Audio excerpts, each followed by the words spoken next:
सरकार की है बड़ी बरकती, जिक्र सरकार की है बड़ी बरकती। मिल गई निअमती अजमती रिफाती, मिल गई निअमती अजमती रिफाती। मैं गुनाहगारों का बेअमल था मगर, मैं गुनाहगारों का बेअमल था मगर, मुस्तफा ने मुझको जन्नती कर दिया, मुस्तफा ने मुझको जन्नती कर दिया। इस करम का करो शुक्र कैसे अदा, इस करम का करो शुक्र कैसे अदा। जो करम मुझ पे मेरे नबी ने किया, इस करम का करो शुक्र कैसे अदा। मैं सजाता हूँ सरकार की महफिले, मैं सजाता हूँ सरकार की महफिले।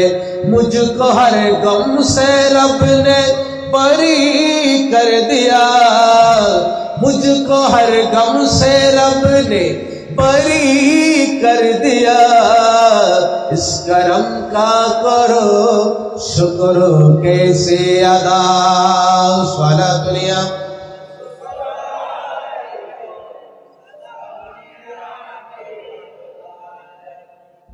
নিয়ামত দিলে শুকরিয়া আদায় করতে হবে কি হবে না? আরো জোরে প্রত্যেকটা জবান খুলে বলি, শুকরিয়া আদায় করতে হবে কি হবে না? ওই সাহাবী যখন সুন্দর জামা পরে আসে নাই, নবীজি বললেন তোমার কাছে সুন্দর জামা তো আছে, তুমি কেন নবীজির দরবারে এমন জামা পরে এসেছো? আল্লাহ যেহেতু তোমাকে তৌফিক দিয়েছে, সুতরাং তোমার উচিত হবে নবীজির দরবার আসার সময় সুন্দর জামা পরে আসা। খুযু যিনাতাকুম ইনদা কুল্লি মসজিদ। আল্লাহ তাআলা কোরআনুল কারীমে ইরশাদ করেন, প্রতি ওয়াক্ত নামাজকে তোমরা সৌন্দর্যমণ্ডিত করো, সুন্দর জামা পরিধান করো, পরিষ্কার জামা পরিচ্ছন্ন জামা তোমরা পরিধান করো। কিন্তু দুঃখের বিষয় হলো সত্য, দামি পাঞ্জাবি আমি রেখে দিয়েছি মেহেদি অনুষ্ঠানের জন্য, কথা বলেন ঠিক কিনা? সুন্দর জামা আমি রেখে দিয়েছি বিবাহ অনুষ্ঠানের জন্য, আর মসজিদে যাই ছেঁড়া জামা, পুরাতন জামা, হাফ গেঞ্জি হাফ শার্ট পরে, কথা বলেন না ঠিক কিনা? আল্লাহ তাআলা ইরশাদ করেন, প্রতি ওয়াক্ত নামাজের মধ্যে তুমি তোমার নামাজকে, নামাজের চিত্রকে, নামাজের পোশাককে সৌন্দর্যমণ্ডিত করো। আর নবী বললেন, যেহেতু আল্লাহ তোমাকে তৌফিক দিয়েছে, সে কারণে তোমার শুকরিয়া আদায় করতে হবে। ওই দৌলতের শুকরিয়া তোমার আচরণে, তোমার বেশে, তোমার ভূষণে, তোমার বাহারে তোমাকে প্রকাশ করতে হবে, তোমাকে বহিঃপ্রকাশ করাতে হবে। আল্লাহ যে তোমাকে দৌলত দিলেন, সেই দৌলতের কদর, সেই দৌলতের শুকর তোমার কাজে কারবারে তোমাকে প্রকাশ করতে হবে। আরো জোরে বলেন সুবহানাল্লাহ। সামান্য দৌলত দিলে যদি এটার প্রকাশ করতে হয়, আর আমাদের জন্য সবচেয়ে বড় দৌলত কি বলেন তো দেখি? সবচেয়ে বড় দৌলত কি? আমাদের নবী। আল্লাহ তাআলা কোরআনুল কারীমে ইরশাদ করেন, লাকাদ মান্নাল্লাহু আলাল মুমিনিন ইয বা'আসা ফীহিম রাসূলা। আল্লাহর প্রিয় রাসূল, আল্লাহর সবচেয়ে প্রিয় রাসূল, নির্বাচিত রাসূল তোমাদের কাছে প্রেরণ করার মাধ্যমে তোমাদের উপর বড় ইহসান করেছেন, বড় নিয়ামত দান করেছেন। ঘোষণাকার সবচেয়ে বড় নিয়ামত পেয়ে আমরা কি শুকরিয়া আদায় করব কি করব না? আরো জোরে বলি। এই জন্য তো আমরা গলিতে গলিতে, সমাজের রন্ধনে রন্ধনে, আজকে দেশে দেশে আমার নবীজির মৌলুদিন নবী সাল্লাল্লাহু আলাইহি সাল্লামের মাহফিল উদযাপন হচ্ছে, শুকরিয়া মাহফিল হচ্ছে। শুকরিয়া আদায় করার জন্য এলাকা জুড়ে সঙ্গীন সাজে সজ্জিত করে আমার নবীজির মিলাদের শুকরিয়া আদায় করা হচ্ছে। লাভ আছে না ক্ষতি আছে?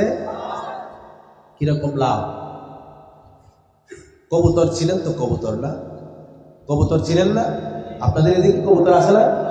কবুতর পালেনি কেউ? কবুতর পালে এখানে? কবুতর, কবুতরকে বলা হয় শান্তির প্রতীক, সিম্বল অফ পিস, শান্তির প্রতীক বলা হয়। আপনারা দেখবেন বড় বড় সমাবেশে, সমাবেশ শুরু করার আগে কবুতর একটা উড়াই দেয়। কি করে? কোনো কিছু উদ্বোধন করার আগে কবুতর একটা উড়াই দেয়। এটা নাকি শান্তির প্রতীক। এটা কি শান্তির প্রতীক? আচ্ছা, কবুতর কিভাবে শান্তির প্রতীক হলো? কোনদিনকে চিন্তা করেছেন? মানুষের জীবনে এই কবুতর বড় শিক্ষণীয় একটা পাখি। আল্লাহু আকবার বলেন। আমাদের জন্য কবুতরের জীবনে অনেক শিক্ষা আছে। কবুতর শান্তির প্রতীক হলো কি করে, এই কথা আপনারা যদি জানতেন, এই কবুতর থেকে আমরা শিখতে পারতাম। আজকে আমরা নবীর চরিত্র বাদ দিয়ে, নবীর মাহফিল বাদ দিয়ে, নবীর আদর্শ বাদ দিয়ে, নবীর পথ বাদ দিয়ে, নবীর মোহাম্মত বাদ দিয়ে আমরা দিক বিদিক ছুটে যেতাম না। আমরা নবীর শানের সালাতের বিরুদ্ধে কথা বলতাম না। ঈদ মিলাদ নবী মাহফিলের বিরুদ্ধে কথা বলতাম না। একটা কবুতর নবীর প্রেম দেখিয়ে যেভাবে গোটা বিশ্বময় শান্তির প্রতীক হয়ে গেছে, কিয়ামত পর্যন্ত ওই কবুতরকে মানুষ মহব্বত করছে, ভালোবাসছে, কবুতর লালন পালন করছে, কবুতরকে আদর করছে, স্নেহ করছে। হে কবুতর, তুমি এত স্নেহ, এত মমতা, এত ভালোবাসা, শান্তির প্রতীক কিভাবে হলা মানুষের হৃদয়ে? তুমি কিভাবে এত জায়গা করে নিয়েছ? কবুতর জবাব দেয়, আমার কোনো যোগ্যতা নেই। আমি একদিন আমার নবীর প্রতি ভালোবাসা দেখিয়েছিলাম। আমি একদিন হযরত নূহ আলাইহিস সালাম, আল্লাহর একজন নবীর প্রতি ভালোবাসা দেখিয়েছিলাম। সেই ভালোবাসার বদৌলতে হয়তো আল্লাহ তাআলা আমাকে পৃথিবীর মধ্যে এমন মর্যাদা দিয়েছেন, মানুষের হৃদয়ে হৃদয়ে আমার প্রতি ভালোবাসা তৈরি করে দিয়েছেন। আমাকে আল্লাহ তাআলা এই গোটা বিশ্বের মধ্যে শান্তির প্রতীক বানিয়ে দিয়েছেন। জোরে বলুন না সুবহানাল্লাহ। হযরত নূহ আলাইহিস সালাম, আপনারা জানেন তুফান হয়েছে, প্লাবন হয়েছে, ঠিক কিনা? নূহ আলাইহিস সালামের প্লাবনের সময় যারা নূহ আলাইহিস সালামের কিস্তিতে আরোহণ করেছিলেন তারা রক্ষা পেয়েছে, আর বাকিরা সবাই ডুবে মারা গিয়েছে। গোটা বিশ্ব প্লাবিত হয়েছে। আর নূহ আলাইহিস সালাম একটা পাহাড়ের উপরে, উঁচু পাহাড়ের উপরে অবস্থান নিয়েছে, আশ্রয় নিয়েছে। সেই ইতিহাস আপনারা জানেন। দীর্ঘদিন পার হয়ে যাওয়ার পরে জমিনের পানির কি অবস্থা, নিচু ভূমির পানির কি অবস্থা, নিচুর যে জায়গা জমি আছে, ভূমি আছে, সেখানকার কি অবস্থা, হযরত নূহ আলাইহিস সালাম পাহাড়ের চূড়ায় বসে তিনি অনুমান করতে পারছেন না। তখন তিনি একটা কবুতর পাঠালেন, যাও দেখে আসো যে প্লাবন হয়েছে, গোটা বিশ্ব প্লাবিত হয়ে গেছে, ওই নিচু ভূমির কি অবস্থা, পাহাড়ের নিচে পানি কমেছে কিনা, দূরবর্তী জায়গাগুলোতে পানি কমেছে কিনা, হাওর বাউরে পানি কমেছে কিনা, খাল বিলের পানির কি অবস্থা, তুমি একটু দেখে আসো। মানুষের বসত ভিটার কি অবস্থা, মানুষের আবাস ভূমিগুলোর কি অবস্থা, তুমি একটু দেখে আসো, আমাকে খবরটা জানাও। জোরে বলেন না সুবহানাল্লাহ। কবুতর হযরত নূহ আলাইহিস সালামের পক্ষ থেকে এই নির্দেশ নিয়ে কবুতর চলে গেল মানুষের আবাস ভূমিতে, সমতল ভূমিতে। ওই কবুতর গিয়ে দেখে আসলো পানি শুকিয়ে এসেছে, এখন একটু একটু কাদা জমিনের ভিতরে, জমিনের উপরে কাদা আছে, পানি শুকিয়ে গিয়েছে।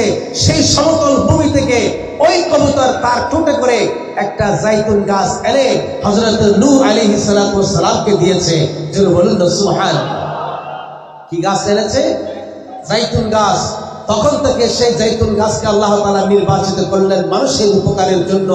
নূহ আলাইহিস সালামের কাছে ওই কবুতর এসে বললেন, আল্লাহর নবী হযরত নূহ আলাইহিস সালাম আমি দেখে আসলাম পানি শুকিয়ে গেছে কিন্তু জমির এখনো শক্ত হয় নাই, আপনি পাহাড় থেকে নামতে পারেন, স্বাভাবিক জীবন চলাচল করতে পারবেন। হযরত নূহ আলাইহিস সালামের সাথে এই সম্পর্ক তৈরি করার কারণে, বন্ধুত্ব তৈরি করার কারণে, হযরত নূহ আলাইহিস সালামকে এই সহযোগিতা করার কারণে সেই দিন নূহ আলাইহিস সালামের অন্তরে ওই কবুতর একটা মহব্বতের জায়গা দখল করে নিয়েছে। জোরে বলেন সুবহানাল্লাহ। নূহ আলাইহিস সালাম আল্লাহর নবী, নবীকে ভালোবাসার কারণে কবুতরের জন্য মানুষের প্রেম সৃষ্টি হয়ে গেছে। আমার বন্ধুরা, আমার বাবারা, মুসলমান ভাইরা, কবুতরের অবদান এখানে শেষ নয়। আমার নবীজি হিজরতের রাত্রিতে সাইয়েদনা সিদ্দিক আকবর রাদিয়াল্লাহু তাআলা আনহু প্রিয় মদিনার পথে হিজরত শুরু করলেন, যাত্রা শুরু করলেন। যেতে যেতে যেতে যেতে গারে সুরের মধ্যে গেলেন। আমার রাসূল যখন গারে সুরে অবস্থান গ্রহণ করলেন, আর কাফির মুশরিকরা আমার দয়াল নবীজিকে পেছনে পেছনে দেওয়া করছে। আল্লাহ তাআলা নির্দেশ দিলেন, একটা মাকড়সাকে নির্দেশ দিলেন যে আমার নবীজি গারে সুরের ভিতরে অবস্থান নিয়েছে, আশ্রয় নিয়েছে, যাও তোমরা, হে মাকড়সা তুমি যাও, ওই গর্তের গুহার মুখে গিয়ে তুমি একটা জাল তৈরি করে দাও। জোরে বলেন না সুবহানাল্লাহ। কি তৈরি করে দাও? জাল তৈরি করে দাও। তুমি মাকড়সার জাল যখন থাকবে ওই গর্ত তখন আর নতুন গর্ত মনে হবে না, ওই গর্তের ভিতরে কোনো মানুষ আছে মনে হবে না, ওই গর্তের ভিতরে আমার দয়াল নবীজি আছে সেটা মানুষ বুঝতে পারবে না। মাকড়সা তুমি যাও, ওই গর্তের মুখের উপরে তুমি একটা জাল তৈরি করে দাও। আর কবুতরকে আল্লাহ তাআলা পাঠালেন, ওই মাকড়সার জালের উপরে তুমি কবুতর গিয়ে একটা ডিম পেড়ে আসো। জোরে বলেন সুবহানাল্লাহ। কি পেড়ে আসো? ডিম পেড়ে আসো। ডিম একটা পাড়লেন কবুতর, মাকড়সার জালের উপরে ডিম, আর গর্তের ভিতরে আমার নবী সাইয়েদনা সিদ্দিক আকবর আশ্রয় নিলেন। কাফের মুশরিকরা গর্তের সামনে আসলো। কেউ বলছে গর্তের ভিতরে থাকতে পারে, কেউ বলছে না, এই গর্তের ভিতরে মানুষ থাকার কোনো সম্ভাবনা নাই, কারণ এই গর্তের মুখে মাকড়সার জাল বাঁধা হয়েছে। এই গর্তের মুখে মাকড়সার জালের উপরে কবুতর বাসা বেঁধেছে, আর বাসার ভিতরে একটা ডিম পাওয়া গেছে। এই গর্ত অনেক দিনের পুরনো গর্ত, এই গর্তের ভিতরে মানুষ আছে, এটার কোনো অস্তিত্ব টের পাওয়া যাচ্ছে না। জোরে বলেন না সুবহানাল্লাহ। কবুতর আমার নবীজির সাথে ভালোবাসা তৈরি করলেন, আমার নবীজির প্রতি ভালোবাসা দেখালেন। ও আমার ভাইরা, আজকে যারা নবীর প্রেমে পড়ে মাহফিল সাজালেন, ওই কবুতর কি নিয়ামত পেলেন? ওই কবুতর আমার নবীজির প্রতি ভালোবাসা দেখিয়ে কি নিয়ামত পেয়ে গেলেন। আসুন সামনের দিকে যাই। আমার নবীজি দ্বীনের দাওয়াত দিতে দিতে দিতে দিতে মক্কা বিজয় করলেন। মক্কা বিজয়ের দিন যে সমস্ত কবুতর আমার নবীজির মাথার উপরে ছায়া দিয়েছিল, আল্লাহু আকবার বলেন, যে সমস্ত কবুতর নবীজির মাথার উপরে ছায়া দিয়েছিল, কত বড় নবীজিকে ভালোবাসা তারা দেখালেন, কত বড় ভালোবাসার দৃষ্টান্ত তারা স্থাপন করলেন। মক্কা বিজয়ের দিন সাহাবায়ে কেরাম 10,000 সাহাবী, কয় হাজার? একটু জোরে বলেন, কয় হাজার? আওয়াজ দিয়ে বলেন, ইয়া রাসূলুল্লাহ, বিবাল্লাহ, ইয়া রাসূলুল্লাহ, জোরে জোরে, ইয়া রাসূলুল্লাহ, ইয়া রাসূলুল্লাহ।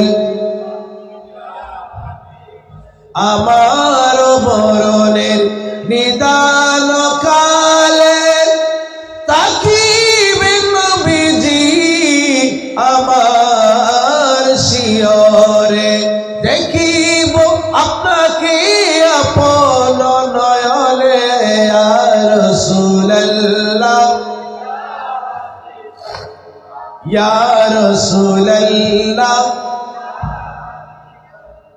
আমার বন্ধুগণ, গভীর মনোযোগ। মক্কা বিজয়ে আমার রাসূল 10,000 সাহাবী নিয়ে মক্কার জমিনে গেলেন। কোন রক্তপাত ছাড়া, কোন সংঘাত ছাড়া, মারামারি ছাড়া, যুদ্ধ ছাড়া, বিগ্রহ ছাড়া আমার নবী মক্কা বিজয় করে নিলেন। ওই মক্কা বিজয়ের দিন কবুতরের দল আমার নবীর মাথার উপরে ছায়া দিয়েছেন। সুবহানাল্লাহ। আমার নবীকে এত ভালোবাসা তারা দেখালেন, ওই কবুতরের জন্য আমার নবীজি দোয়া করলেন। আমার নবীজি ওই কবুতরের জন্য বরকতের দোয়া করেছেন। কিসের দোয়া? আরো জোরে বলি।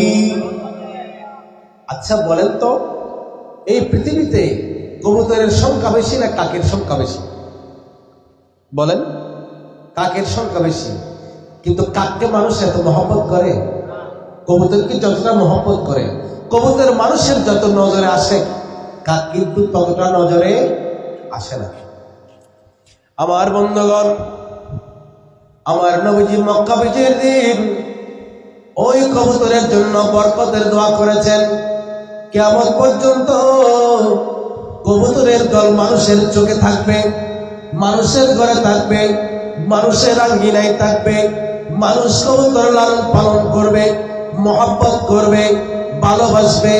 মানুষের হৃদয়ে কবুতরের জন্য একটা ভালোবাসার জায়গা তৈরি হয়েছে। তার মূলে ছিল ওই কবুতর আমার নবীজির জন্য ভালোবাসা দেখিয়েছিলেন, আমার নবীজির জন্য একটা কাজ করেছিলেন। আমার নবীজি হিজরতের সময় গার সুরের মুখে সেই কবুতর ডিম পেড়েছে। মক্কা বিজয়ের দিন আমার নবীজির মাথার উপরে ছায়া দিয়েছে। এই ভালোবাসার কারণে আমার নবীর দোয়ার বরকতে ওই কবুতর মানুষের হৃদয়ে হৃদয়ে জায়গা করে নিয়েছে। আরো জোরে, ভালো যত বাসতে হয়, জীবন যদি দিতে হয়, নবীকে দিও, নবী তারানে वाला, নবী বাঁচানে वाला। সেই নবীর মুহাব্বতে দরুদ পড়িও। ভালো যত বাসতে হয়, নবীকে বাসো, জীবন যদি দিতে হয়, নবীকে দিও।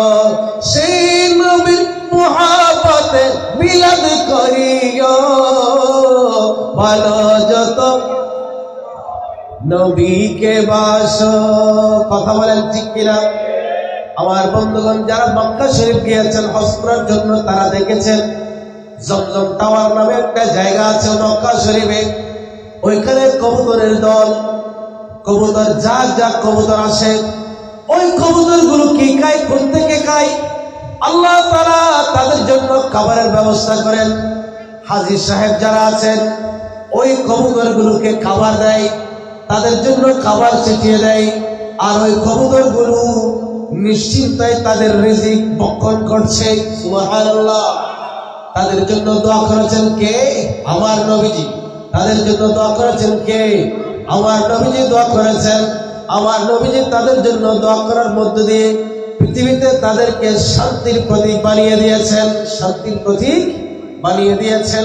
কিয়ামত পর্যন্ত ওই কবুতরকে মানুষ শান্তির প্রতীক হিসাবে চিনবে। সুবহানাল্লাহ। আমার বন্ধুগণ, আরো আসুন সেই কবুতরের জীবনের মধ্যে আমাদের কি শিক্ষা? কবুতর তার শরীরে মাংস কম, তার শরীরে মাংস কম, খাবার খায় বেছে বেছে, খাবার খায় যেমন তেমন খাবার খায় না। কাকের মতো যেখানে সেখানে টকর দেয় না। কথা বলেন না ঠিক কিনা? খাবে যে বেছে বেছে, পবিত্র খাবার। কি খাবার? পবিত্র, নিট এন্ড ক্লিন, হালাল খাবার খাবে। অপবিত্র খাবার খাই না, হারাম খাবার খাই না। কবুতর আমাদেরকে শিক্ষা দেয়, কম খাবো কিন্তু ভালো জিনিস খাবো, কম খাবো হালাল খাবো, কম খাবো পবিত্র জিনিস খাবো, কম খেয়ে বেঁচে থাকবো কিন্তু হালাল জিনিস খেয়ে বেঁচে থাকবো। জোরে বলেন না সুবহানাল্লাহ। কবুতর আমাদেরকে কি দেয়? শিক্ষা দেয়। কবুতর আমাদেরকে কি দেয়? শিক্ষা দেয়। কবুতরের রক্ত কম, কবুতরের শরীরে রক্ত কম, জবে করলে রক্ত পড়ে কি পড়ে না? কথা বলেন না ঠিক কিনা? কিন্তু যেটা আছে সেটা হলো খাঁটি রক্ত। যেটা আছে সেটা কি? খাঁটি রক্ত। কবুতরের মাংস খেলে শরীরে রক্ত হয়, কবুতরের মাংস খেলে শরীরের শক্তি হয়। কারণ কবুতরের শরীরে যে রক্ত আছে, হালাল খাবারের রক্ত, পবিত্র খাবারের রক্ত, এক ফোঁটা শরীরের ভিতরে ঢুকলে সেই এক ফোঁটা রক্ত থেকে শত শত রক্তের কণা শরীরের জন্ম নেয়। কারণ কি? কবুতর শিক্ষা দেয়, আমি তো খেয়েছি বেছে বেছে, হালাল জিনিস খেয়েছি। বান্দারে তুমি যদি খাওয়ার সময় চিন্তা করে খাও, হালাল রিজিক বেছে বেছে খাও, হালাল খাবার বেছে বেছে খাও, অল্প খাবে কিন্তু সে অল্প খাবার দিয়ে তোমার শরীরে শক্তি থাকবে। মক্কার কাফির মুশরিকরা সাহাবায়ে কেরামের বিরুদ্ধে তারা ফলবান হওয়া সত্ত্বেও আমার রাসূলের দুর্বল সাহাবীরা নারায়ে তাকবীর নারায়ে রাসালাতুর স্লোগান দিলে হাজার হাজার কাফির মুশরিকরা ভীত সন্ত্রস্ত হয়ে তরতর করে কাঁপতে কাঁপতে তারা জমিনে লুটিয়ে পড়েছে। কথা বলেন না ঠিক কিনা? কারণ কি আমার নবীর সাহাবীরা তোমরা খেয়েছো কি? শুনেছি হাদিসের মধ্যে পড়েছি একটা খেজুর খেয়ে নাকি 3 দিন পর্যন্ত সাহাবীরা থেকে যেত। একটা খেজুর খেয়ে 3 দিন কিছু না খেয়ে তারা জিহাদের ময়দানে গিয়ে মুসলমানদের বিজয় ছিনিয়ে এনেছে। সাহাবায়ে কেরাম তোমরা কি খেয়েছো? সাহাবায়ে কেরাম জবাব দেয় আমরা তো হালাল জিনিস খেয়েছি আর আমাদের হৃদয়ে ছিল আল্লাহ এবং আল্লাহর রাসূলের ভালোবাসার শক্তি। জোরে বলেন না সুবহানাল্লাহ। কথা বলেন ঠিক কিনা? হাজার ব্যথা বেদনার পরে ফিরে আসনি তুমি আপন ঘরে, দিনের আলো তুমি ছড়িয়ে দিতে চলে গেলে মদিনায় মক্কা ছেড়ে।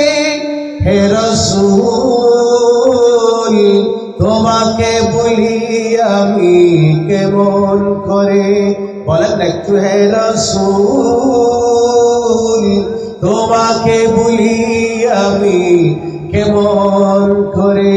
কে না খেয়ে দিন প্রচারের কাজে নিজেকে দিয়েছ বিলিয়ে, কে না খেয়ে দিন প্রচারের কাজে নিজেকে দিয়েছ বিলিয়ে। তায়েফের কাফেরেরা চিনল না সে আলো, দুষ্ট ছেলেদের পিছু দিল লেলিয়ে। পাথরের আঘাতে কত বিকট হয়ে সারা শরীর থেকে রক্ত ঝরে। হে রাসূল তোমাকে বলি আমি কেমন করে, হাজারো ব্যথা বেদনার পরে ফিরে আসনি তুমি আপন করে। সুবহানাল্লাহ। আল্লাহু আকবার। ইয়া রাসূলুল্লাহ।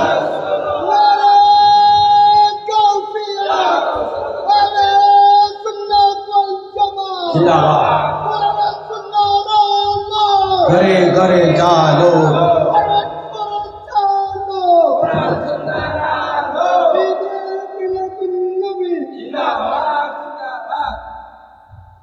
কবুতর কি শিক্ষা দেয়? হালাল খাবার খেতে। হালাল খাবার অল্প খাবেন শরীরের শক্তি ভালো থাকবে, অল্প খাবেন শরীর সুস্থ থাকবে, অল্প খাবেন হালাল খাবেন। অল্প খাবার দিয়ে আপনার সারাদিনের কাজ আল্লাহর কুদরতের মহিমায় আল্লাহ আপনার সারাদিনের কাজ অল্প খাবার দিয়ে হয়ে যাবে। কথা বলেন ঠিক কিনা? আমার বন্ধুগণ, সেই কবুতর আমার রাসূলের প্রতি ভালোবাসা দেখিয়েছে। কথা বলেন ঠিক কিনা? সেই কবুতরের জন্য আবার আল্লাহ ভালোবাসার জায়গা তৈরি করে দিলেন। আজকের এই জামানায় একজন যুবক যদি নবীকে ভালোবাসে, নবীর সুন্নতের উপর হাত রেখে একজন নায়েব রাসূলের সোহবতে এসে নবীর মাহফিলে এসে যদি চরিত্রকে ঠিক করে, আল্লাহ তাআলা ওই যুবকের জন্য এই পৃথিবীর রন্ধে রন্ধে ভালোবাসার জায়গা তৈরি করে দিবেন কি দিবেন না? আর জোরে বলি, দিবেন কি দিবেন না? তুমি আসমানে তাকো প্রভু, আমি জমিনে। তুমি আসমানে তাকো প্রভু, আমি জমিনে। তবু তোমারে প্রেম জমে হৃদয় গহীনে। আমি তোমারি গোলাম গো, অন্য কারো না।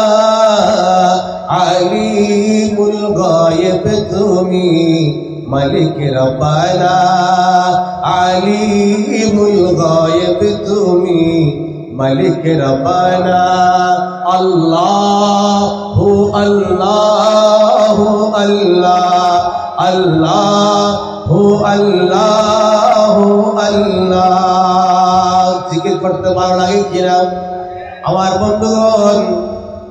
কবুতর ডাক দেয় বাক বাকুম বাক বাকুম করে। কোনদিন কি চিন্তা করেছেন ওই কবুতরের শব্দের ভিতরে কবুতর কি বুঝাতে চায়? আল্লাহর প্রেমে যারা মগ্ন আরেফ বিল্লাহ, আল্লাহর ওয়ালিরা কবুতরের বাসার ভিতরে বাক বাকুম শব্দের ভিতরে আল্লাহর জিকিরের সন্ধান বের করেছে। তারা বাক বাকুম বলে না, তারা বাক বাকুম বলে না, তারা বলে আল্লাহু আকবার। তারা কি বলে? আরো জোরে বলেন, কি বলে? আল্লাহু আকবার। পাঁচবার মুয়াজ্জিনের কণ্ঠে মসজিদের মিনার থেকে শব্দ আসে কি আসে না? আল্লাহু আকবার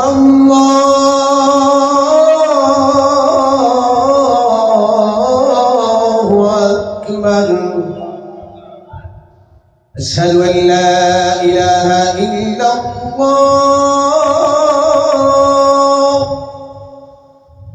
আশহাদু আন্না মুহাম্মাদার রাসূলুল্লাহ।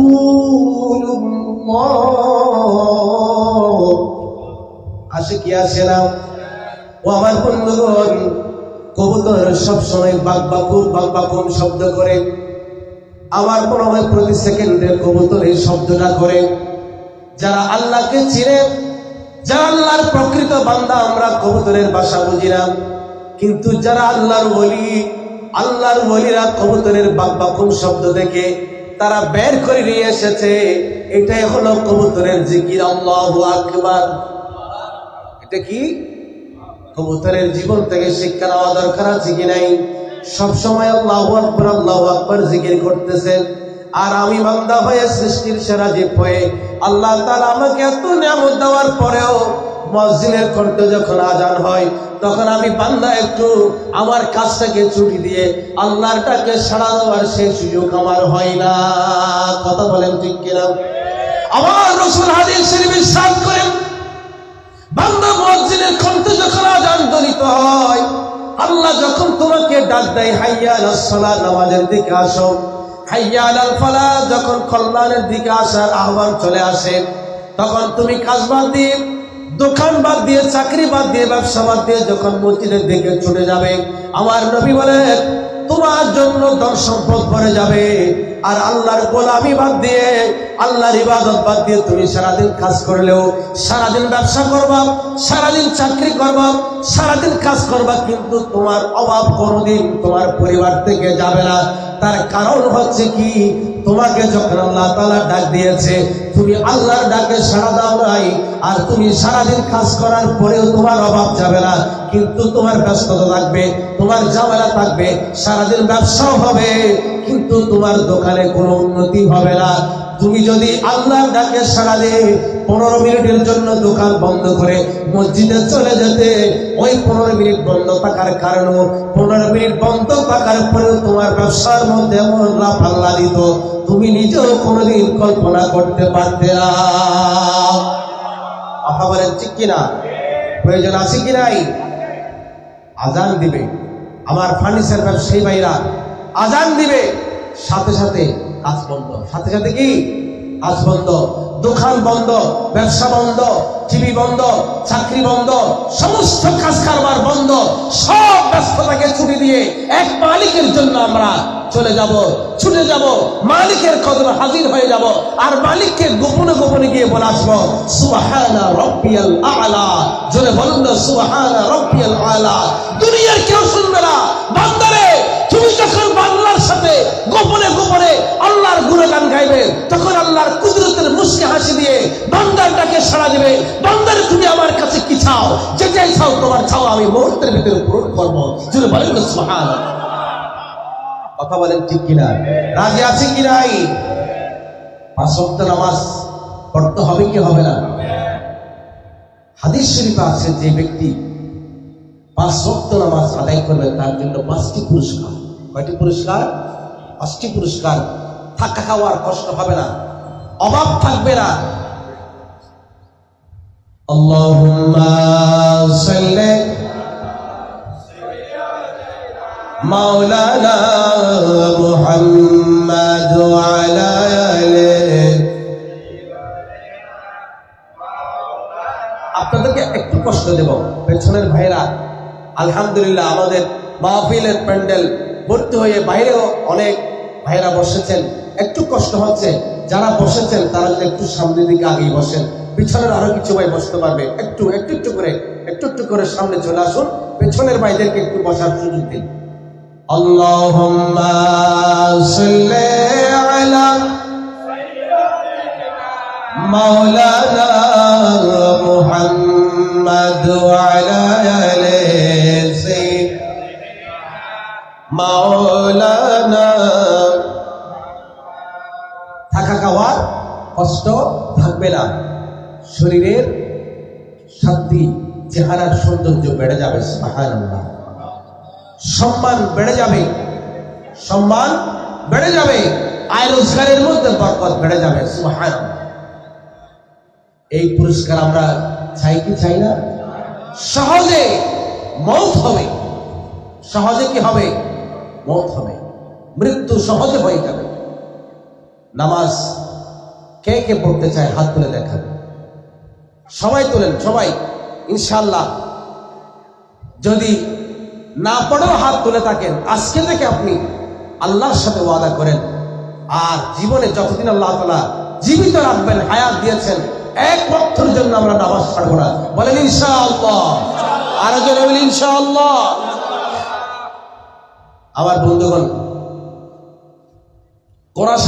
খোরাসান একটি দেশ আছে, খোরাসান শহরের বাদশাহ, খোরাসান শহরের বাদশাহ আমর ইবনে লাইস।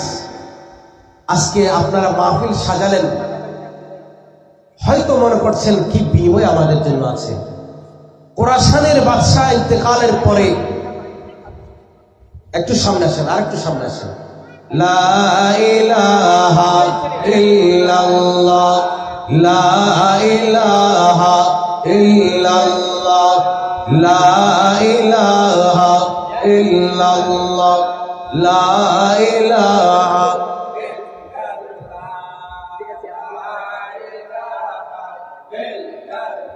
মাশাআল্লাহ। লা ইলাহা, লা ইলাহা, লা ইলাহা ইল্লাল্লাহু মুহাম্মাদুর রাসূলুল্লাহ সাল্লাল্লাহু তাআলা আলাইহি ওয়াসাল্লাম। বলতে চেয়েছিলাম কি, খোরাসানের বাদশা আমর ইবনে লাইস ইন্তেকাল করলেন। আমর ইবনে লাইস ইন্তেকাল করলেন। ইন্তেকালের পরে তিনি স্বপ্ন তাকে একজন ব্যক্তি স্বপ্ন দেখল। স্বপ্ন দেখার পর জিজ্ঞেস করা হলো যে আপনার সাথে কবরে কেমন আচরণ করা হয়েছে, কবরে আপনার সাথে কেমন ব্যবহার। মনোযোগ আছে আপনাদের? একটু মনোযোগ দিবেন। কবরে আপনার সাথে কেমন ব্যবহার করা হয়েছে, বা আপনার অবস্থা কেমন, কবরে স্ট্যাটাস কেমন। আমর ইবনে লাইস বললেন, আমাকে কবরে আল্লাহ তাআলা এত শান্তিতে রাখলেন, আমার জীবনের সমস্ত গুনাহ মাফ করে দেওয়া হয়েছে, এবং আমাকে আরামদায়ক একটা সরম্য জায়গাতে থাকার ব্যবস্থা করে দেওয়া হয়েছে, শান্তির জায়গা আমাকে দেওয়া হয়েছে।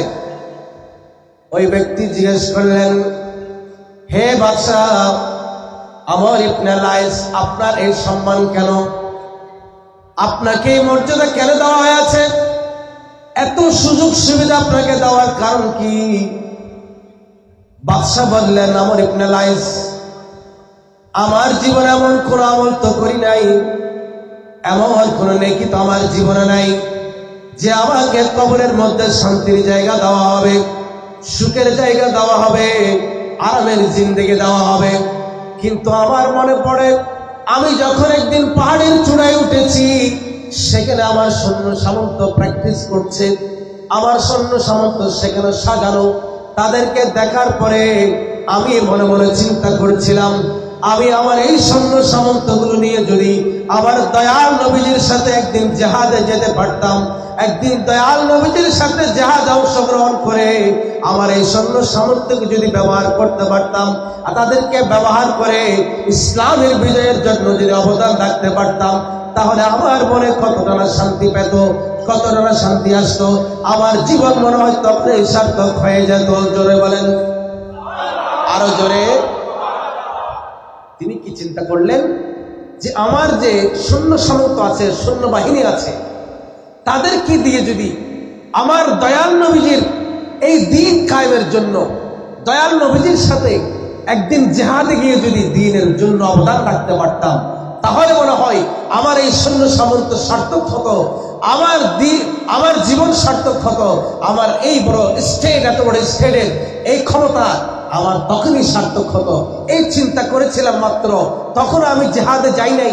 আমার মনে হয় আমি একটা ভালো নিয়ত করার কারণে আল্লাহ তাআলা ওই ভালো নিয়তের বদৌলতে আমার নবীজির প্রতি, দ্বীনের প্রতি ওই অনুরাগ, ভালোবাসা, সিম্পিতি দেখানোর কারণে আল্লাহ তাআলা আমার জীবনের সমস্ত গুনাহ মাফ করে দিয়েছেন। তিনি করেন নাই, মাত্র নিয়ত করেছিলেন, ইচ্ছা করেছিলেন আমার রসুলের সাথে জিহাদে যাবেন তার সৈন্য সামন্ত নিয়ে। শুধু নিয়ত করার কারণে আমার ইবনে লাইস কুরাইশের বাদশাকে আল্লাহ তাআলা যদি মাফ করে দেন। আপনারা এত সুন্দর করে আজকের এই মাহফিলকে জান্নাতি আবহে, জান্নাতি পরিবেশে সাজিয়ে দিলেন, আল্লাহর বান্দাদেরকে কোরআন হাদিসের কথা শুনবার জন্য ব্যবস্থা করে দিয়েছেন। আল্লাহর দরবারে দুহাত তুলে ফরিয়াদ করতে পারি, আল্লাহ এই মাহফিলের সদকায় বাইরের জীবনকে তুমি সুন্দর করে দাও। আল্লাহুম্মা আমিন বলেন। পারে কি পারে না? আল্লাহ তাআলা পারেন কি পারেন না? এটা হচ্ছে নবীর প্রেমের মাহফিল। এটা কিসের মাহফিল? এখানে আমরা কি দুনিয়ার জন্য এসেছি? জোরে বলি, আমরা কি টাকা পয়সার জন্য এসেছি? আমরা কি কোনো ভোটের জন্য এসেছি?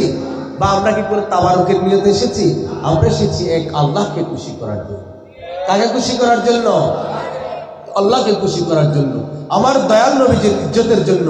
আমার দয়াল নবীকে পেয়ে আমরা খুশি, আনন্দিত, সেই শুকরিয়া আদায় করবার জন্য এসেছি। কথা বলেন ঠিক কিনা? আমি দণ্ড গো রাসূল তোমাকে পেয়ে, আমি দণ্ড গো রাসূল তোমাকে পেয়ে, আরো বেশি দণ্ড তোমার উম্মত হয়ে, আমি দণ্ড গো রাসূল তোমাকে পেয়ে। সারা দুনিয়া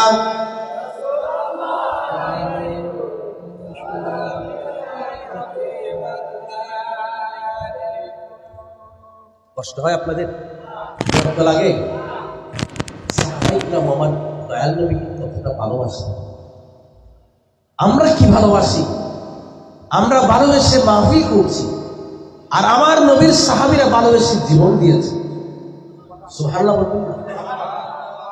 আমার নবীকে ভালোবেসে তারা নতুন স্ত্রীর বিছানা থেকে উঠে আমার নবীজির ডাকে সাড়া দিয়েছে।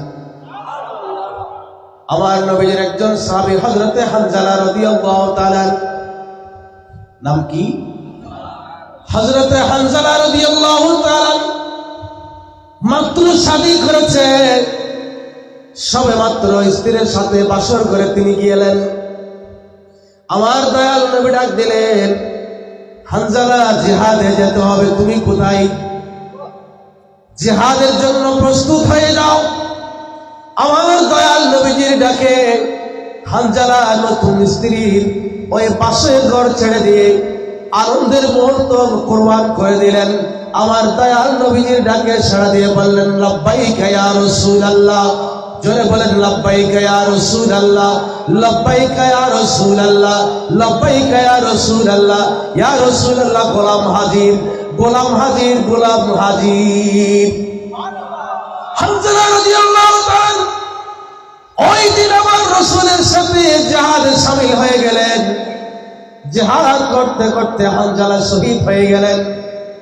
এখনো বিবির হাতে মেহেদির রং যায় নাই, বিবি এখনো পর্যন্ত স্বামীকে ভালোভাবে দেখার সুযোগ হয় নাই। মাত্র বাসর ঘরে গেলেন, ওই মাত্র আমার নবী ডাক দিলেন, হানজালারে জিহাদের জন্য প্রস্তুত হয়ে যাও। হানজালা তখন উঠে এসে গেলেন, আমার রাসূলের ডাকে তিনি সাড়া দিয়ে লাব্বাইক বললেন, জিহাদে গেলেন। জিহাদে যাওয়ার পরে শাহাদাত বরণ করলেন। হানজালার লাশ কোথাও পাওয়া যায় না, হানজালার লাশ কোথাও পাওয়া যায় না। হানজালা শহীদ হয়েছে, কিন্তু লাশ নাই কেন? জিহাদের ময়দানে কিছুক্ষণ পরে দেখা যাচ্ছে হানজালার শরীর থেকে পানি ঝরছে। সাহাবায়ে কেরাম বললেন, ইয়া রাসূলুল্লাহ, হানজালাকে পাওয়া গেছে। অনেকক্ষণ খোঁজাখুঁজির পরে হানজালাকে পাওয়া গেছে। ইয়া রাসূলুল্লাহ, তখন হানজালা কোথায় ছিল? আমাদের বড় কৌতূহল জাগে। আমার দয়াল নবী বললেন, আমার সাহাবীরা শোনো, গত রাত্রিতে হানজালা স্ত্রীর সাথে ছিল, নতুন স্ত্রীর সাথে তিনি বাসর রাতের মধ্যে ছিল। আমি নবীর ডাক শুনে তিনি দৌড়ে চলে আসলেন। তিনি ফরজ গোসল করতে পারে নাই। শাহাদাত বরণ করার পরে আসমানের ফেরেশতারা তাকে আসমানে উঠিয়ে নিয়ে গিয়ে তাদেরকে আসমানি ব্যবস্থাপনায় গোসল দিয়ে আবার জমিনে ফেরত দিল। আমার সাহাবীরা হানজালার শরীর থেকে যে পানি বের হচ্ছে সেগুলো তো সাহাবায়ে কেরাম আসমানে তাকে যে গোসল দিয়েছে, ওই গোসলের পানি তার শরীর থেকে ঝরঝর করে পড়ছে। আল্লাহু আকবার, ইয়া রাসূলুল্লাহ, জিন্দাবাদ জিন্দাবাদ জিন্দাবাদ জিন্দাবাদ জিন্দাবাদ। আমার বন্ধুগণ, তাকে বলা হয় গসিলুল মালায়েকা। কি বলা হয়? গসিলুল মালায়েকা, যাকে ফেরেশতারা গোসল দিয়েছেন। ঘটনা বলা আমার উদ্দেশ্য নয়, আমার উদ্দেশ্য হচ্ছে নবীজি সাল্লাল্লাহু আলাইহি ওয়াসাল্লাম সাহাবায়ে কেরামকে ডাক দিলেন। কোন অবস্থায় তারা নবীজির ডাকে সাড়া দিলেন? কত দ্রুত তারা নবীজির ডাকে সাড়া দিলেন! নবীজির জন্য তারা কেমন পাগল ছিলেন! হানজালা রাদিয়াল্লাহু তাআলা স্ত্রীর সাথে আনন্দময় মুহূর্ত কোরবানি দিয়ে নবীর ডাকে দ্বীনের কাজে যোগদান করলেন, সাড়া দিলেন। জোরে বলেন না সুবহানাল্লাহ। আরেকজন সাহাবীর ঘটনা আছে। আমার নবীজি ডাক দিলেন, সাহাবীর নাম ধরে। আবার রাসূলের ডাক শুনে সাহাবী উপস্থিত হয়ে গেলেন, দেরি করলেন না। তার অবস্থা দেখে নবীজি বুঝতে পারলেন যে সাহাবীরে, আমি মনে হয় তোমাকে একটু তাড়াহুড়ার মধ্যে ফেলে দিয়েছি। আমার রাসূল বুঝতে পারলেন। রাসূলের প্রশ্ন শুনে সাহাবী আদবের সাথে বললেন, ইয়া রাসূলুল্লাহ, একটু তাড়াহুড়ার মধ্যে পড়ে গেলাম। ইয়া রাসূলুল্লাহ, আমি একটু তাড়াহুড়ায় পড়ে গিয়েছি, এরপরে আপনার ডাকে সাড়া দেওয়া আমার জন্য ফরজ মনে করেছি। জোরে বলেন না সুবহানাল্লাহ। আমার রাসূল বুঝতে পারলেন আমার সাহাবী স্ত্রীর সাথে অন্তরঙ্গ মুহূর্তে ছিল। আমার ডাকে সাহাবী সাড়া দিয়েছে। সাহাবীর ডাকে, রাসূলের ডাকে সাহাবী সাড়া দিয়ে আমার রাসূলের সেই কথাকে পালন করলেন। আমার রাসূল খুশি হয়ে গেলেন। রাসূল বললেন, সাহাবীরে যাও, তুমি গোসল সেরে নাও, তোমার উপর গোসল ফরজ। আমি জানি তুমি গোসল ফরজ, গোসলটা সেরে তারপর আমার দরবারে আসো। যেন বলেন না সুবহানাল্লাহ। কোন অবস্থায় নবীজির ডাকে সাহাবায়ে কেরাম সাড়া দিয়েছেন!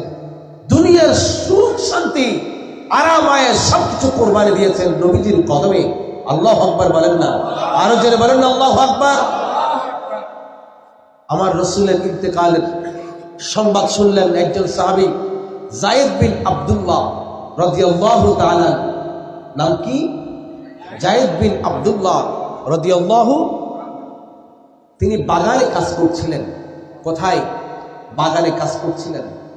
এমন সময় তার কাছে খবর এসেছে যে রাসূল করিম সাল্লাল্লাহু আলাইহি ওয়াসাল্লাম দুনিয়া থেকে বিদায় নিলেন।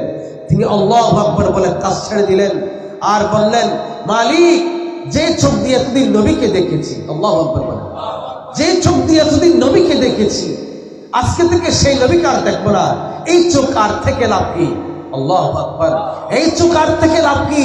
হে রব্বুল আলামিন, এই চোখে যেহেতু এখন আর নবী দেখার সুযোগ হবে না, এই চোখে আর রাখতে চাই না, তুমি এই মুহূর্তে আমার দু চোখ অন্ধ করে দাও। ওই সাহাবীর ডাক আল্লাহ তাআলা এত দ্রুতভাবে শুনলেন। এত দ্রুত শুনলেন, ওই সাহাবীর ডাকে, ওই সাহাবীর দোয়া আল্লাহ তাআলা সাথে সাথে কবুল করে তার দৃষ্টিশক্তি আল্লাহ তাআলা চিরতরে বন্ধ করে দিয়েছেন। জোরে বলেন আল্লাহু আকবার। নবী দেখবেন না, নবী আর দেখার সুযোগ হবে না, দুনিয়া থেকে নবী বিদায় নিয়েছেন। এই শোকে তিনি আল্লাহর দরবারে ফরিয়াদ করছেন, আল্লাহ রে, যে চোখ দিয়ে এতদিন নবী দেখেছি, আজকে থেকে সেই চোখ আর নবী দেখবো না, এই চোখ আর চাই না। যে চোখে নবী দেখার সুযোগ হবে না, সেই চোখ থেকেও লাভ নাই, এই চোখ ছাড়া জীবন কাটাবো, এই চোখের দৃষ্টিশক্তি তুমি আমাকে নিয়ে যাও, তোমার কাছে দৃষ্টিশক্তি আর চাই না। সুতরাং নবীজির দেখার সেই সুখ, সেই সৌভাগ্য যখন আজকে থেকে বন্ধ, আমার চোখের দৃষ্টিশক্তি আমি আর তোমার কাছে চাই না। আল্লাহু আকবার বলেন। সাহাবায়ে কেরাম কি পরিমাণ, কি আন্দাজে আমার রাসূলকে ভালোবাসতেন। হযরত বেলাল হাবশী রাদিয়াল্লাহু তাআলা আমার রাসূলের ইন্তেকালের পরে মদিনা শরীফ ছেড়ে চলে যাবেন। আবু বকর বলেন, আবু বকর বলেন, হে বেলাল, তুমি কেন মদিনা শরীফ ছেড়ে চলে যাবা? তুমি কেন হিজরত করবা? তুমি কেন দেশান্তর হয়ে যাবে? হযরত বেলাল হাবশী রাদিয়াল্লাহু তাআলা বলেন, আমার এই মদিনায় থাকতে ইচ্ছে করে না, মদিনায় থাকতে মন চাই না। এই মদিনাতে আমার যে প্রশান্তি ছিল, সেই শান্তি চলে গেল। আমি যখন আশহাদু আন্না মুহাম্মাদুর রাসূলুল্লাহ বলতাম, তখন আমার নবীজির চেহারা মোবারক আমার সামনে ভেসে আসতো। আমার নবীজিকে দেখে আমি সাক্ষী দিতাম, আপনি আল্লাহর পক্ষ থেকে প্রেরিত রাসূল। আমার নবীজি, আমার আজানে আমার নবীজি মসজিদ আসতেন, আমার আজানে আমার নবীজি নামাজ আসতেন। আজ আমার নবীজি নেই, আমি আজান দিয়েও শান্তি পাই না, মদিনায় থেকেও শান্তি পাই না। আবু বকর রে, আমি চলে যাব। আবু বকর বলেন, না, তুমি যাইও না, তোমার যত সুযোগ সুবিধা লাগে আমি রাষ্ট্রীয় ব্যবস্থাপনায় তোমার সব সুযোগ সুবিধার ব্যবস্থা করে দেব। হযরত বেলাল হাবশী বলেন, ও আবু বকর, আমার যে অভাব, আমার যে চাহিদা, আমি যে অশান্তিতে আছি, তুমি আমার অশান্তি কোনোদিনও মোচন করতে পারবে না, আমার অভাব মোচন করতে পারবে না। নবী ছাড়া এই মদিনা আমি আর থাকতে চাই না, নবী ছাড়া এই মদিনা শহরে আমার শান্তি লাগে না, নবী ছাড়া এই আজান আমার শান্তি লাগে না। আমি মদিনা শরীফ ছেড়ে আমি চলে যাব। যতই আমি রসুলের রওজা শরীফ দেখি, ততই আমার অন্তরে রসুলের বিরহ, রসুলের বেদনা, রসুল হারানোর সেই শোক আমার অন্তরে জেগে ওঠে। তখন আমি বেলাল আর কিছু শান্তি নাই। আবু বকর, আমি চলে যাব, আবু বকর, আমি চলে যাব, আবু বকর, আমি মদিনা শরীফ আর থাকতে পারছি না, আমার কলিজা ছিঁড়ে কান হয়ে যাচ্ছে। হযরত বেলাল হাবশী রাদিয়াল্লাহু তাআলা সাকরাতের বিছানায় শুয়ে আছে, তার বিবি কান্না করছে, সন্তানেরা কান্না করছে। বিবি আর সন্তানকে কাছে ডেকে বলল, হে বিবি, হে আমার সন্তানেরা, তোমরা কেন কাঁদছো? তোমরা কেন কাঁদছো? আগামীকাল তো আমার জন্য ঈদ, আগামীকাল তো আমার জন্য খুশির সংবাদ, আগামীকাল তো আমার জন্য বড় মহা আনন্দের দিন, কারণ আগামীকাল আমার সাথে আমার রাসূলের দিদার হয়ে যাবে, আগামীকাল আমার সাথে আমার আল্লাহর দিদার হয়ে যাবে, আগামীকাল আমার সাথে সিদ্দিক আকবরের সাথে সাক্ষাৎ হবে, ফারুক আজমের সাথে সাক্ষাৎ হবে, উসমানী গনির সাথে দেখা হবে, মাওলা আলীর সাথে দেখা হবে। তারা তো আমাকে রিসিভ করার জন্য, কংগ্রেচুলেশন দেওয়ার জন্য, আমাকে অভিবাদন জানার জন্য তারা তো প্রস্তুত হয়ে আছে। আগামীকাল সকালে তাদের সাথে আমার সাক্ষাৎ হয়ে যাবে। সুতরাং তোমরা কান্না করে কোনো লাভ হবে না, তোমরা কান্না করিও না, আমার কোনো ব্যথা লাগে না, আমার কোনো দুঃখ লাগে না। আশিক রাসূলদের জন্য মওত আনন্দের বিষয়, আল্লাহ প্রেমিকদের জন্য মওত আনন্দের বিষয়। কথা বলেন না ঠিক কিনা? এই জন্য যারা মুত্তাকি, দিনদার, পরহেজগার, আল্লাহওয়ালা, তারা মওতকে ভয় পায় না, তারা মওতকে ভয় পায় না। যত তাড়াতাড়ি মওত আসে তাদের জন্য খুশির বার্তা, কারণ এই মওতের মধ্য দিয়ে তাদের সাথে রাসূলের সাক্ষাৎ হবে, তাদের সাথে আউলিয়া কিরামের সাক্ষাৎ হবে, তাদের সাথে সাহাবায়ে কিরামের সাক্ষাৎ হবে, স্বয়ং রব্বুল আলামিনের সাথে তাদের সাক্ষাৎ হয়ে যাবে, দিদার হয়ে যাবে। পড়ুন সুবহানাল্লাহ। আমার বন্ধুগণ, আমাদেরকে আল্লাহওয়ালা হওয়ার প্রয়োজন আছে কি নাই? আরো জোরে বলতে হবে, আল্লাহওয়ালা হওয়ার প্রয়োজন আছে কি নাই? আমাদের অনেক সমস্যা আছে কি নাই? ঘরের সমস্যা, দোকানের সমস্যা, পকেটের সমস্যা, শরীরের সমস্যা, বাণিজ্যিকভাবে সমস্যা, সমাজের সমস্যা, রাষ্ট্রীয়ভাবে সমস্যা, বৈশ্বিক এই বিশ্বের মধ্যে আমাদের সমস্যা। এত সব সমস্যার ভিতরে আমরা আছি, কিন্তু আমাদের ভিতরে একটা জিনিসের অভাব আছে, আমরা এখনো আল্লাহওয়ালা হওয়ার দরকার আছে কি নাই? আরো জোরে বলতে হবে, দরকার আছে কি নাই? আল্লাহর একজন নবী হযরত দানিয়াল আলাইহিস সালাতু ওয়াস সালাম, নাম কি? দানিয়াল আলাইহিস সালাতু ওয়াস সালাম। বখতনসর, ইরাকের বাবেল শহরের রাজা বাদশাহ বখতনসর, আল্লাহর নবী হযরত দানিয়েল আলাইহিস সালাতু ওয়াস সালাম দ্বীন প্রচার করেন, ওয়াহদানিয়তের দাওয়াত দেন, রিসালাতের দাওয়াত দেন, ইসলামী আন্দোলনের কাজ করেন, দ্বীনের কাজ করেন। এই জন্য বখত নসর কমবখত জালেম শাসক বাবেল শহরের এই বাদশাহ হযরত দানিয়েল আলাইহিস সালাতু ওয়াস সালামকে একটা কূপের মধ্যে নিক্ষেপ করেছে। কোথায় নিক্ষেপ করেছে? আমার বন্ধুগণ, বড় করুণ, বড় কঠিন পরিস্থিতি। হযরত দানিয়েল আলাইহিস সালাম ওই কূপের মধ্যে ওই বখত নসর কমবখত জালেম শাসক জঙ্গল থেকে দুটা হিংস্র সিংহ এনে ওই কূপের মধ্যে নিক্ষেপ করলো। কোথায় নিক্ষেপ করলো? কূপের মধ্যে। বন থেকে দুটা হিংস্র সিংহ এনে ওই কূপের মধ্যে নিক্ষেপ করলো।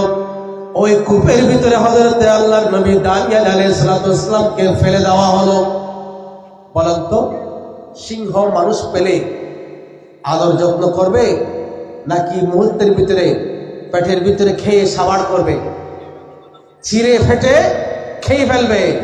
কিন্তু হযরত দানিয়েল আলাইহিস সালাতু ওয়াস সালাম যখন আল্লাহর বান্দা, তিনি যখন আল্লাহর জন্য হয়ে গেলেন, দিন প্রচারের জন্য তিনি যখন নিজেকে সঁপে দিলেন, তিনি যখন নিজেকে কোরবান করে দিলেন, তার সব কিছু যখন আল্লাহর কুদরতের হাতে ছেড়ে দিলেন, হযরত দানিয়েল আলাইহিস সালাতু ওয়াস সালামকে ওই দুটা সিংহের ভিতরে ফেলে দেওয়ার পরেও ওই সিংহগুলো দানিয়েল আলাইহিস সালাতু ওয়াস সালামকে কোনো আক্রমণ করে না, কোনো হামলা করে না, কামড় দেয় না। ওই হিংস্র সিংহগুলোর স্বাভাবিক অবস্থা, তারা দানিয়েল আলাইহিস সালাতু ওয়াস সালামের সাথে গল্প করে, আদর যত্ন করে, স্নেহ মমতা দেখায়। এইভাবে করে দিনের পর দিন চলে যায়। হযরত দানিয়েল আলাইহিস সালাতু ওয়াস সালাম ওই কঠিন মুসিবতের সময়ও, বিপদের সময়ও আল্লাহর ইবাদত ছাড়ে নাই, আল্লাহর ইবাদত ছেড়ে দেয় নাই। আমরা একটু বিপদে পড়লে, একটু সমস্যা হলে, একটু জ্বর হলে, একটু মাথা ব্যথা হলে, একটু সমস্যায় জর্জরিত হলে আমরা নামাজ ছেড়ে দেই, আল্লাহর জিকির ছেড়ে দেই। কথা বলেন ঠিক কিনা? হযরত দানিয়েল আলাইহিস সালাতু ওয়াস সালাম দুই সিংহের মাঝখানে বসে আল্লাহর ইবাদত করেছেন, আল্লাহর জিকির করলেন। আল্লাহ তাআলা হযরত দানিয়েল আলাইহিস সালামের এই অবস্থা দেখে আরশ আজিম থেকে তাকিয়ে রইলেন। কথা বলেন ঠিক কিনা? ওয়াফাবিদু আমরি ইলাল্লাহ ইন্নাল্লাহা বাসীরুম বিল ইবাদ। হযরত দানিয়েল আলাইহিস সালাম বলেন, আমার জীবন, আমার হায়াত, আমার মত, আমার সব কিছু আমি আল্লাহর কুদরতের হাতে ছেড়ে দিয়েছি। আল্লাহ তাআলা এই বান্দার অবস্থা আরশ আজিম থেকে, লামাকান থেকে দেখে আছে। কথা বলেন ঠিক কিনা? ইবাদত করছেন। এদিকে আল্লাহ তাআলা আল্লাহর আরেকজন নবী আরমিয়া, কি নাম বলছি, আরমিয়া আলাইহিস সালাম, তিনি থাকেন বাইতুল মুকাদ্দাসে। আর দানিয়েল আলাইহিস সালাতু ওয়াস সালাম থেকে বখত নসর বাবেল শহর ইরাকের মধ্যে হযরত আরমিয়াকে আল্লাহ তাআলা জিবরাইলের মাধ্যমে খবর পাঠালেন, যাও আমার নবী দানিয়েল আলাইহিস সালাম কূপের মধ্যে বখত নসর কমবখত জালিম দ্বীনের কাজ করার কারণে, আল্লাহর দ্বীনের দাওয়াত দেওয়ার কারণে, রাসূলের দ্বীনের দাওয়াত দেওয়ার কারণে এই কমবখত জালিম বখত নসর দানিয়েল আলাইহিস সালামকে কূপের মধ্যে নিক্ষেপ করেছে। সেই কূপ থেকে আমার নবী দানিয়েল উঠতে পারছে না, সেখানে দুটা হিংস্র সিংহকেও ফেলে দেওয়া হয়েছে, যেন দানিয়েল আলাইহিস সালামকে ধ্বংস করে দেয়, খেয়ে সাবাড় করে দেয়। দানিয়েল আলাইহিস সালামকে আমি রক্ষা করছি, আল্লাহু খায়রুল হাফিজাও ওয়া হুয়া আরহামুর রাহিমিন। আল্লাহ যাকে হেফাজত করে পৃথিবীতে তার কোনো ভয় নাই। কথা বলেন ঠিক কিনা? যে বান্দা আল্লাহর হয়ে যায়, আল্লাহ তার হয়ে যায়। বাল্লাহুল মাওলা ফালাহুল কুল। হযরত আরমিয়া আলাইহিস সালাতু ওয়াস সালামকে বললেন, আরমিয়া তুমি খাবার তৈরি করো, খাবার তৈরি করে আমার নবী দানিয়েলের জন্য খাবার পাঠাও। হযরত আরমিয়া বলেন যে হে আল্লাহ, আমি থাকি বাইতুল মুকাদ্দাস, আর দানিয়েল আলাইহিস সালাম ইরাক শহরে, কোত্থেকে কোথায় এত দূর পথ আমি কিভাবে অতিক্রম করব? আর স্বল্প সময়ের ভিতরে দিনের শেষ ভাগে আমি এত দূর পথ অতিক্রম করে কিভাবে ইরাকের জমিনে যাব? হযরত আরমিয়াকে আল্লাহ তাআলা বললেন, পাঠানোর ব্যবস্থা আমার, পাঠানোর দায়িত্ব আমার। আরমিয়ারে, তুমি আমার নবী দানিয়েল আলাইহিস সালাতু ওয়াস সালামের জন্য খাবার রেডি করো, তোমাকে পাঠানোর দায়িত্ব আমার কুদরতের হাতে নিলাম। পড়ুন সুবহানাল্লাহ। আরমিয়া খাবার রেডি করলেন। খাবার রেডি করে আল্লাহকে ডাক দিলেন, আল্লাহ খাবার প্রস্তুত, আমাকে পৌঁছানোর ব্যবস্থা করে দেন। মুহূর্তের ভিতরে কে জনে এসে হযরত আরমিয়াকে মুহূর্তের ভিতরে চোখের পলকে বাইতুল মুকাদ্দাস থেকে ইরাকের জমিনে এক মহাদেশ থেকে আরেক মহাদেশে পাড়ি দিলেন। সুবহানাল্লাহ। পারে কি পারে না? ইন্নাল্লাহ আলা কুল্লি শাইইন কাদির। সর্বশক্তিমান আল্লাহ বান্দাকে মুহূর্তের ভিতরে চাইলে পারেন কি পারেন না? ওই কূপের তীরে গিয়ে পাড়ে গিয়ে ডাক দিলেন, হে নবী দানিয়েল আলাইহিস সালাম, আসসালামু আলাইকুম ওয়া রাহমাতুল্লাহ। বলুন না আসসালামু আলাইকুম। দানিয়েল আলাইহিস সালাম বললেন, আরমিয়া, আপনি বাইতুল মুকাদ্দাস থেকে এখানে কিভাবে আসলেন? হযরত আরমিয়া বলেন, ও আমার ভাই হযরত দানিয়েল আলাইহিস সালাম, আমি আসি নাই, আল্লাহ আমাকে আসার ব্যবস্থা করে দিয়েছে। আপনার জন্য খাবার নিয়ে আসতে বললেন। হযরত দানিয়েল বলেন, তাহলে আল্লাহ আমাকে স্মরণ করেছেন, তাহলে আল্লাহ আমাকে স্মরণ করেছেন বিপদের মুহূর্তে। কে স্মরণ করেন? কে স্মরণ করেন? কে হেফাজত করেন? খাবারের যোগান দেয় কে? রক্ষণাবেক্ষণের দায়িত্ব কার? আরো জোরে বলি, রিজিকের দায়িত্ব কার? হেফাজতের দায়িত্ব কার? হায়াতের মালিক কে? মওতের মালিক কে? ওই রব্বুল আলামিনের শুকরিয়া আদায় করেছেন হযরত দানিয়েল আলাইহিস সালাম। তিনি চিৎকার দিয়ে উঠলেন, হে আরমিয়া, তুমি সাক্ষী থাকো, প্রশংসা ওই রবের, যে রবকে ডাকা হলে, যে রবের স্মরণ করা হলে ওই রব বান্দাকে কখনো ভুলে না। প্রশংসা ওই রবের, যাকে স্মরণ করলে তিনি কাউকে ভুলেন না। আল্লাহু আকবার। যাকে ডাকলে তিনি ডাকা সাড়া দেন, যার কথা ভাবলে তিনি সাথে সাথে জবাব দেন। ওই মহান রবের শুকরিয়া আদায় করছি আমি দানিয়েল। জোরে বলেন না সুবহানাল্লাহ। প্রশংসা করতে হবে কার? জিকির করতে হবে কার? ইবাদত করতে হবে কার? সবসময় আল্লাহর উপর ভরসা রাখতে হবে। ওয়া ইয়াতাওয়াক্কাল আলাল্লাহ ফাহুয়া হাসবু। কুরআনুল কারীম বলছে, যে বান্দা আল্লাহর উপর ভরসা রাখবে, আল্লাহই তার জন্য সমস্ত বিপদ থেকে রক্ষার জন্য, আফত মুসিবত থেকে রক্ষার জন্য, অভাব দূর করে দেওয়ার জন্য আল্লাহই তার জন্য যথেষ্ট। ওয়া মান ইয়াত্তাকিল্লাহ ইয়াজআল লাহু মাখরাজা। আর যে আল্লাহকে ভয় করবে, মুত্তাকি হয়ে যাবে, আল্লাহ তার জন্য অনেকগুলো রহমতের দরজা খুলে দিবেন। জোরে বলেন সুবহানাল্লাহ। ভরসা রাখবো কার উপরে? তাওয়াক্কুল করবো কার উপরে? বিপদের মুহূর্তে আল্লাহর উপর ভরসা রাখবো, সবর ধৈর্য ধারণ করবো, নামাজ ঠিক রাখবো এবং আল্লাহ আল্লাহ জিকির করবো। যতক্ষণ পর্যন্ত কণ্ঠে পরাণ থাকবে, কণ্ঠে যতক্ষণ পর্যন্ত রূহ থাকবে, আমরা ততক্ষণ পর্যন্ত আল্লাহর জিকির দ্বারা আমাদের জবানকে সিক্ত রাখবো। কথা বলেন ঠিক কিনা? একজন সাহাবী আমার রাসূলকে জিজ্ঞেস করলেন, ইয়া রাসূলুল্লাহ, জান্নাতে যাওয়ার সহজ পথ? জোরে বলেন না সুবহানাল্লাহ। জান্নাতে যাওয়ার সহজ পথ কি? আমার রাসূল জবাব দিলেন, সাহাবীরে, জান্নাতে যাওয়ার একমাত্র সহজ পথ হলো তোমার জবানকে সবসময় তুমি আল্লাহর জিকির দ্বারা সিক্ত রাখো। আল্লাহর জিকির দ্বারা সবসময় তোমার জবানকে বেজা রাখো, সবসময় তোমার জবানে আল্লাহর জিকির রাখো। গাড়িতে বসেছেন, আস্তাগফিরুল্লাহ আস্তাগফিরুল্লাহ আস্তাগফিরুল্লাহ, কথা বলেন ঠিক কিনা? দোকানে কাজ করছেন, বসে আছেন, সুবহানাল্লাহ সুবহানাল্লাহ সুবহানাল্লাহ, কথা বলেন ঠিক কিনা? ঘুমাচ্ছেন, এখনো ঘুম আসে না, পড়বেন লা হাওলা ওয়ালা কুওয়াতা ইল্লা বিল্লাহ, লা হাওলা ওয়ালা কুওয়াতা ইল্লা বিল্লাহ। হাদিস শরীফ বলে লা হাওলা ওয়ালা কুওয়াতা ইল্লা বিল্লাহ। ছোট্ট এই তাসবির ভিতরে 99টি রোগের ওষুধ আছে। সবচেয়ে ছোট রোগ যেটা, সেটা হলো দুশ্চিন্তা। আপনি লা হাওলা ওয়ালা কুওয়াতা ইল্লা বিল্লাহ পড়বেন, আপনার সমস্ত দুশ্চিন্তা আল্লাহ তাআলা দূর করে দেবেন। পড়তে চাই কি চাই না? সব সময় জিকির জবানের মধ্যে জারি থাকবে। মুখে কথা বলছেন, মুখে দরুদ শরীফ পড়ছেন, এর ভিতরেও কলবে কলবে আল্লাহ আল্লাহ আল্লাহ আল্লাহ আল্লাহ জিকির করা যায় কি যায় না? আরো জোরে বলি, নীরবে রেস্ট করছেন, চোখ বন্ধ করে আরাম করছেন। হয় না এরকম? কাজ করতে করতে ক্লান্ত, চোখ বন্ধ করে বসে আছি, কলবে কলবে নিঃশ্বাসে নিঃশ্বাসে জিকির করা যায় কি যায় না? নিঃশ্বাস ফেলছেন, আল্লাহ আল্লাহ আল্লাহ, কি শান্তি! আল্লাহু আকবার, কি শান্তি! আল্লাহ তাআলা কোরআনুল কারীম ইরশাদ করেন, আলা বিযিকরিল্লাহি তাতমাইন্নুল কুলুব।